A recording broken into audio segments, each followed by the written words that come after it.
ఇప్పుడు మీకు ప్రతిపక్ష హోదా ఇవ్వాలని అంటే ఇవ్వండి, లేకపోతే లేదు. మీకు ప్రజల సమస్యల పట్ల చిత్తశుద్ధి అంకితభావం ఉంటే ప్రతిపక్ష హోదా కల్పించండి. ఖచ్చితంగా ప్రజల తరపున నుంచుని అధికార పక్షం ప్రతిపక్షము సమాంతరంగా ఉంటే ఎప్పుడు కూడా ప్రజలకు మంచి జరుగుతుంది.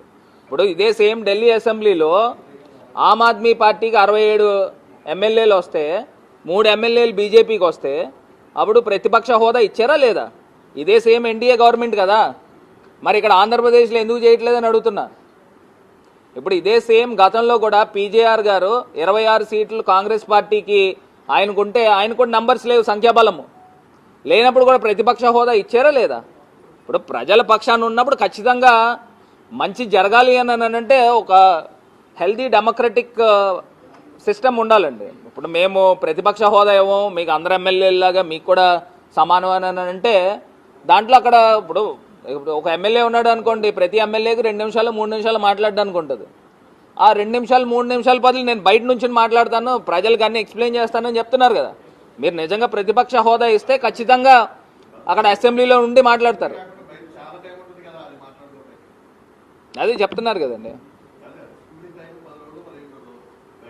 అదే చెప్తున్నారు కదా. ఇప్పుడు అసెంబ్లీలో మనం ఇవ్వాల్సిన ప్రజెంటేషన్ ఇవ్వకపోతే, మనం చెప్పాలనుకున్న ప్రజెంటేషన్ ఉన్నది ఒకటే ప్రతిపక్షము, ఆ ప్రజెంటేషన్ ఇవ్వకపోతే వెళ్ళి ఉపయోగం ఏంటి అనేది. అది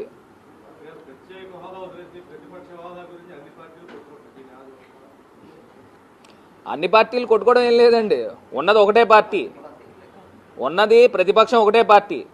మరి మీరు ప్రతిపక్షానికి గౌరవం ఇవ్వాలి, ప్రజల పక్షాన వాయిస్ రావాలి అని అంటే ప్రతిపక్ష హోదా ఇస్తేనే దానికి సంబంధించి న్యాయం జరుగుతుంది తప్పితే. ఇప్పుడు ఉన్నాయి 3 పార్టీలు 4 పార్టీలు ఉన్నాయండి.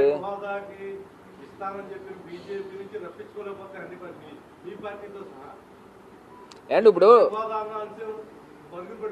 నేను అదే చెప్తున్నాం కదా. ఇప్పుడు అలా కాదు, నేను అదే చెప్తా ఉన్నా. వాళ్ళు ప్రత్యేక హోదా తేలేరు, ప్రతిపక్ష హోదా కూడా ఇవ్వలేదు. ఇప్పుడు ప్రత్యేక హోదా మైనారిటీ గవర్నమెంట్, సెంట్రల్ గవర్నమెంట్, మరి ప్రత్యేక హోదా ఇవ్వాలి కదండి. వీళ్ళు డిమాండ్ చేస్తే సెంట్రల్ గవర్నమెంట్ మీద ఒత్తిడి తీసుకొచ్చి మా ఎంపీల మద్దతు మేము ఉపసంహరించుకుంటున్నామని చంద్రబాబు నాయుడు గారు చెప్తే చచ్చినట్టు ఇస్తారు.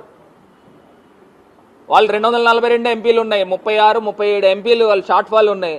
వీళ్ళకున్న 20 ఎంపీలతో వీళ్ళు పక్కకి వెళ్ళిపోయారు అనుకోండి, ఏమవుతుంది? సెంట్రల్ గవర్నమెంట్ పడిపోతుంది.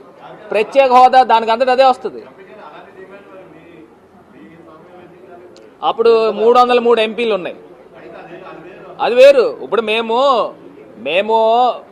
గవర్నమెంట్, ఒకసారి వినండి, మేము గవర్నమెంట్లో లేము. మేము ఎంపీలు ఉన్నా రాజీనామాలు చేసినా అక్కడ సెంట్రల్ గవర్నమెంట్ పడిపోదు. ఇక్కడ 242 ఎంపీలు బీజేపీకి ఉన్నాయి, తెలుగుదేశానికి ఈ ఎన్డీఏ కూటమికి 21 ఎంపీలు ఉన్నాయి. ఆ 21 ఎంపీలు మద్దతు ఉపసంహరించుకున్నారనుకోండి, ఆటోమేటిక్గా గవర్నమెంట్ పడిపోద్ది. గవర్నమెంట్ పడిపోతే ఏమవుతుంది? ఆ డిమాండ్ అంటూ క్రియేట్ చేస్తే ఖచ్చితంగా ప్రత్యేక హోదా వస్తుంది. ఇంత పెద్ద గొప్ప అవకాశం ఎవరికి రాదు. ఆ స్థానంలో మేముంటే ఖచ్చితంగా చేసి ఉండేవాళ్ళు, ప్రత్యేక హోదా ఆంధ్రప్రదేశ్ తెచ్చి ఉండేవాళ్ళు.